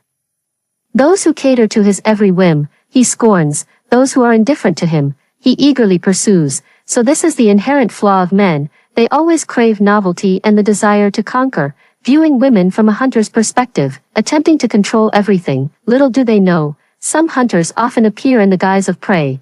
They chose a uniquely charming Western restaurant as the venue for their gathering. During the gathering, I sat next to Lin Guanqi. A group of men, cigarettes dangling from their lips, smiled with meaningful expressions. Oh, has young Master Lin switched to a new flavor? When you get tired of playing, you can send her my way. He seems quite obedient. The attitude of people in his circle towards you depends on how much he values you. Lin Guanqi merely frowned upon hearing this, without any other reaction.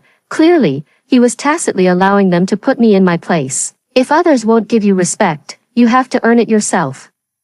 I took the cigarette pack from Lin Guanqi's hand, flicked the bottom of the box with my fingers, and with 2 fingers together, I picked up the one that popped out. I extended it toward the man sitting beside me. He had only taken 1 puff from the cigarette in his mouth, and instinctively pressed the lit end against mine to light it for me. I casually exhaled a puff of white smoke, my gaze sweeping over them as I slowly said, obedient enough. For a moment, the atmosphere turned cold, and the expressions of those around me shifted. A group of shrewd people who judge others by their status couldn't quite figure out who I was, so they quickly steered the conversation away from me. I scoffed and got up to go to the restroom. Upon returning, as I reached the door, I noticed a waitress standing in the center of the private room, her clothes half-soaked. She stood with her head bowed timidly, revealing a delicate half-profile. The men unabashedly cast their scrutinizing gazes. Have you made up your mind? The one who spoke was the man who had first teased me, an empty glass placed in front of him. Her eyelids trembled slightly as she mustered the courage to shake her head. The man, feeling his pride wounded, turned cold. Not enough money, let me remind you. A second-hand item no one wants shouldn't put on airs. Someone nearby chimed in. Don't be ungrateful when young Master Jiang is willing to give you some face. Divorced and with a child, who would dare marry you in the future? It's not exactly a glorious status. You're lucky he even took a liking to you. Amidst the taunts and jeers of the crowd, she fought back her grievances, continuously wiping her face with her hands. Tears as large as beans streamed down her cheeks. This is the ugliness of human nature. They insult and nitpick the kind-hearted who have no power or influence, yet flatter and fawn over the powerful and unscrupulous. Birds of a feather flocked together. I felt an inexplicable anger. Each word was harsh and all too familiar. In their eyes, a woman's worth is measured by marriage. If a woman gets divorced, she will be devalued to the point of being worthless. I took off the coat that once brought me warmth. I walked up and draped it over her. She looked up, a hint of surprise in her eyes. Their opinions are merely personal, but what I see is a strong woman striving to live and raising her child independently. I admire you for having the courage to break free from a painful marriage. Marriage is for happiness, and so is divorce. Divorce itself is a normal right and freedom. Using the word glorious to describe it is truly laughable. I picked up the wine glass from the table and walked over to the domineering CEO. Without any warning, I splashed it on him. The alcohol soaked my hair, dripping down from the ends. He was stunned at first, then looked at me in disbelief, accusingly saying, "It wasn't me who splashed her. What's the difference? Birds of a feather." The one with the highest status among a group of people inherently holds the power of decision-making, even if he says nothing and merely remains indifferent, appearing neutral. It is actually a form of tacit approval. They have already become the same kind of people. I turned around, picked up another glass, and placed it in her hand. Emotions and tears are a woman's greatest weapons.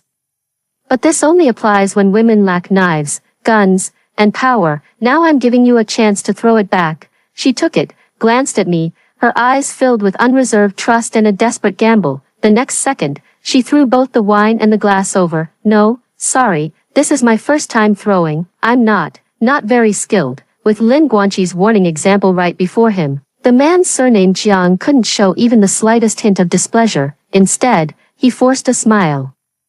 I have no doubt that if I slapped his left cheek, he would still grin and offer his right cheek for me to slap. All of this is because they rely on the Lin family. They are like a massive mountain, heavily pressing down on those at the bottom. Every snowflake that tumbles down the mountain is an avalanche for those at its base. At first, I only wanted to level the mountaintop for myself. But later I thought about how to flatten the entire mountain. How should one deal with a disobedient, unruly child? The simplest way is to leave. When he's cried enough, made enough of a scene, and has no energy left, he'll reflect on what he did wrong on his own. I got in touch with Ji Wenli. I got straight to the point. "Secretary Ji Guangshan is your father, isn't he? How does it feel to hide your identity and serve your enemy?" "Miss Li, I don't understand what you're talking about. 20 years ago, the tragic massacre of the Ji family in J City. Do you think it will repeat itself with the Xiang family 20 years later?" The book mentioned a few words. 20 years ago,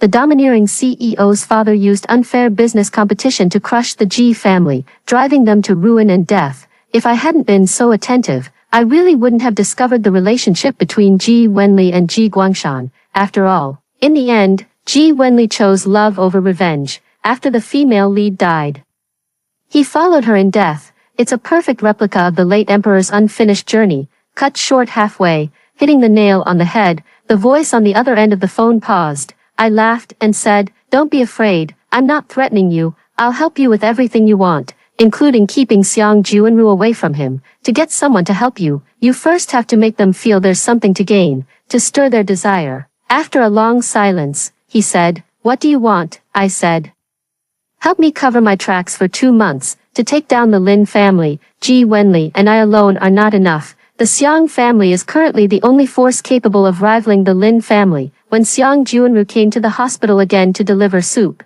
I lured her into taking me away. Hey, I suddenly realized recently that even a scumbag can be quite handsome.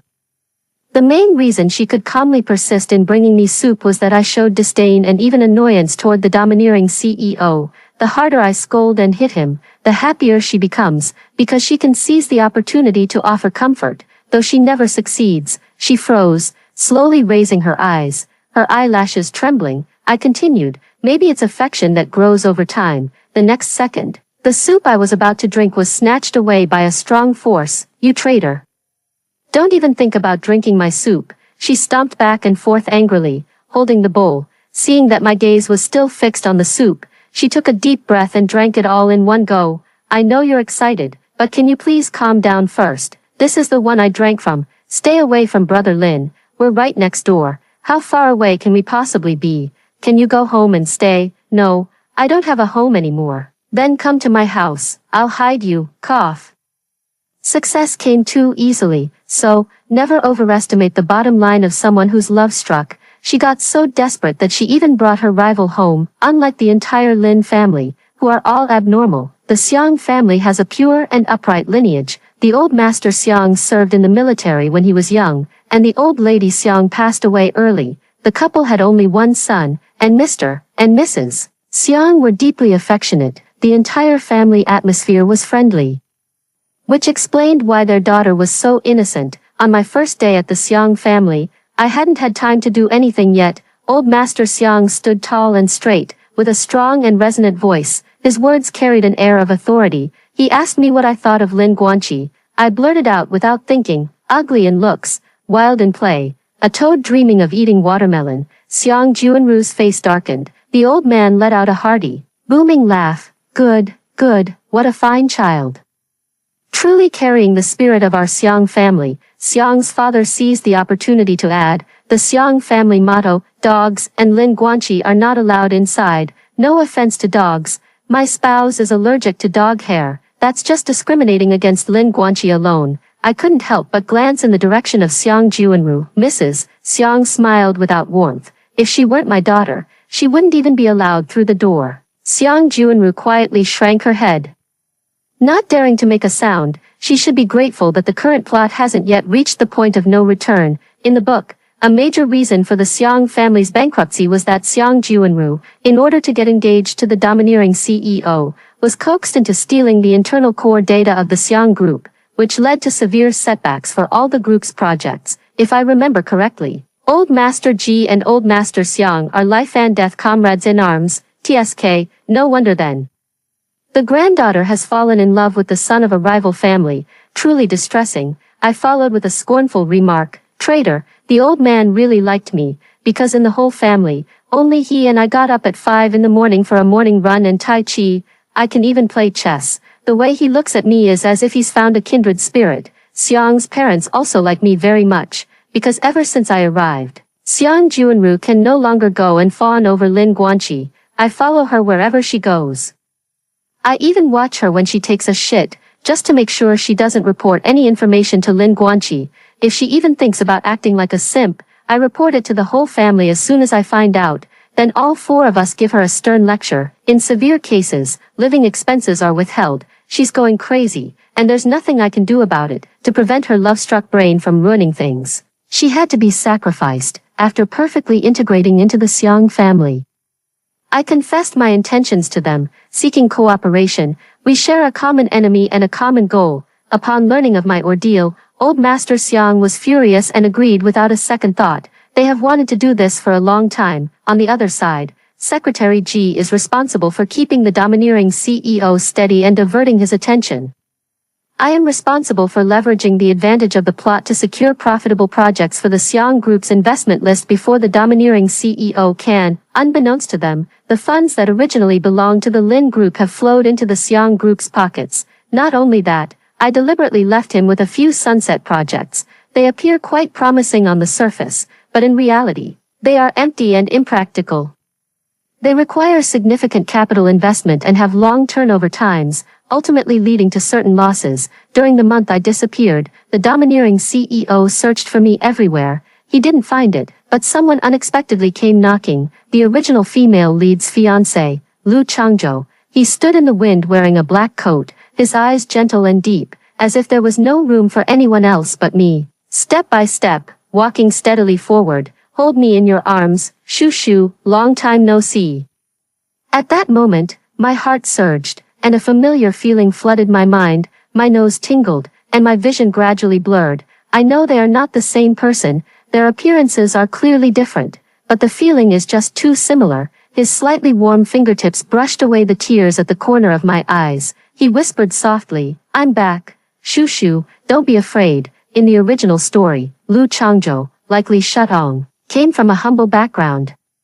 But he possessed exceptional talent in the field of computer science. The two met, got to know each other, and fell in love during their university years. He truly loved her and did everything a boyfriend could possibly do, out of love and tolerance. When she insisted on breaking up with him, he chose to let her go. Later, upon learning that she was not doing well, he stood up against the domineering CEO even though he was not yet fully established himself. He ended up dying on the road while driving to find her. He was a gentle soul through and through. Out of respect, I confessed to him that I had been raped. He fell silent for a moment, then carefully pressed his thin lips to my forehead, his voice choked with emotion. I came too late. Shoo shoo must have suffered so much. My eyes grew hot. In a daze, I felt he wasn't calling out, shoo shoo, but shoo shoo. Li Shutong had suffered a great deal, and Bian Shuhan had also endured much hardship.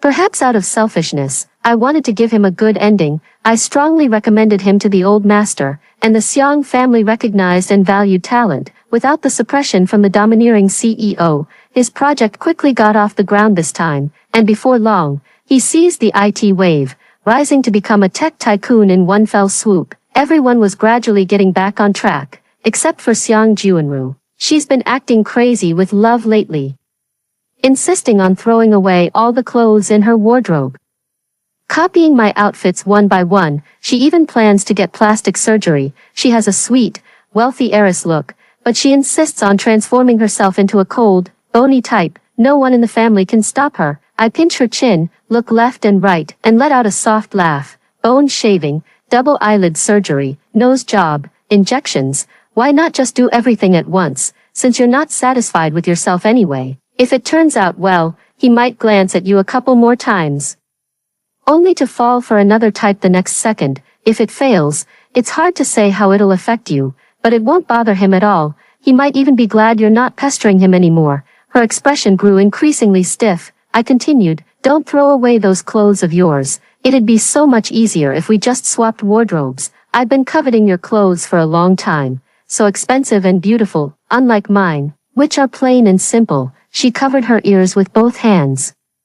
Shaking her head frantically, I grabbed her wrist and, with a forceful motion, threw her onto the bed. It seems you don't need plastic surgery. You need to get your brain checked. To degrade oneself to such an extent for a man who doesn't even like you. She broke down and screamed, even becoming somewhat hysterical. He doesn't like me. He said I'm not pretty. Is it wrong for me to want to become the type he likes? You don't have someone you love, so you wouldn't understand this feeling.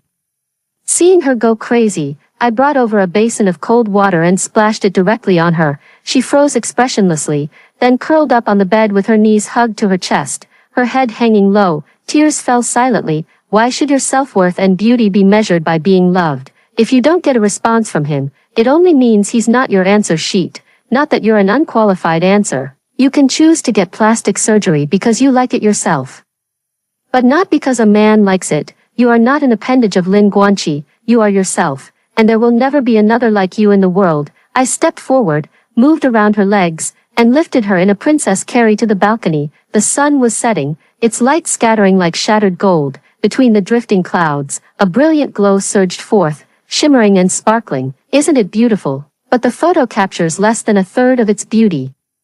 But you know that's the camera's fault, not its. When others say hurtful things, that's their problem, not yours. In my eyes, you shine as brightly as the sunset. Every girl has her own kind of beauty. There is no so-called right way to be. You can criticize a girl's taste, but don't dismiss her entirely because of it, and never attack her based on her appearance. Besides, I have someone I love. His love makes me realize how wonderful I am. Loving someone isn't just about who they are, but also about who you become when you're with them. If you become too fixated on a man, there must be something wrong with yourself. Xiang Juanru's problem is that she hasn't met enough men, so, I took the well-prepared Xiang Juanru to the famous pleasure den in J City, Fengyue Tower, also known as a host club. With a grand gesture, I said, bring over the most handsome ones you have here. Thus, the innocent puppy, the restrained wolf, the mature and cunning man, and the younger brother type.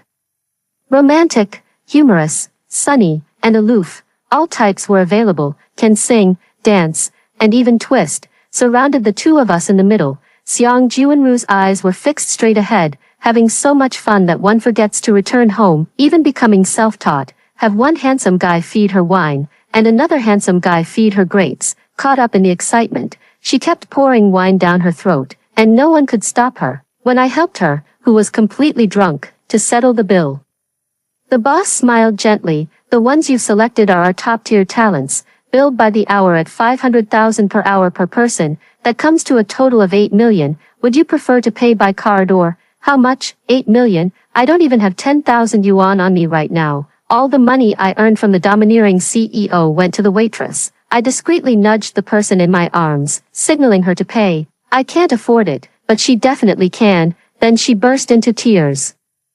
How could I have that much money? My allowance was already all taken away by my mom. An awkward atmosphere filled the air. I gritted my teeth. The gifts you've given to Lin Guanqi over the years are worth dozens of times more than this. She paused for a moment, then cried even louder. How much would that cost? I don't want to like him anymore. Can he give all of that back to me? As she spoke, she suddenly thought of something and wobblingly pulled out her phone from her pocket. She dialed the number in just a few taps. She even put it on speakerphone, looking exactly like an elderly person making a call. Hey, Miss Xiang. Hello, Secretary Ji. I'm here. Ji Wenli, I'm here. Wah wah wah. Do you know where Lin Guanqi put all the gifts I gave him? So much money. That's all money. The person on the other end of the phone fell silent. Where else could it have gone? The cheap ones were thrown away, and the expensive ones were given away by Lin Guanqi to other women. Wah wah wah wah, say something. I don't have money to pay the bill, and I still need that money to support my man. The man's voice deepened. Where are you right now? I had a bad feeling, but I couldn't cover this brat's mouth in time. Gold-digging paradise, full of handsome guys. Wait for me, I'll be right there. My life is about to end. Ji Wenli arrived quickly, still wearing his bathrobe. His eyes seemed to carry a sharp edge as he sneered coldly.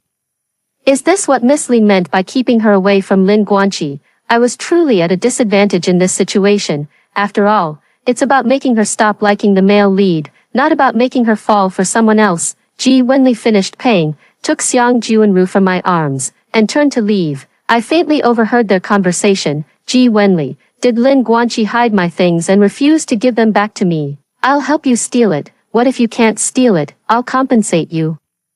I was about to take a taxi back by myself. Turning around, I saw Lu Changzhou, equally travel-worn, standing behind me. 2 months after I left Lin Guanqi, he was on the verge of madness. I knew it was time to go back. I deliberately showed up at the banquet he was attending, then I successfully received the house arrest package. Apart from restricting my freedom, he was completely obedient to me. Just taking care of my picky self already consumed most of his energy.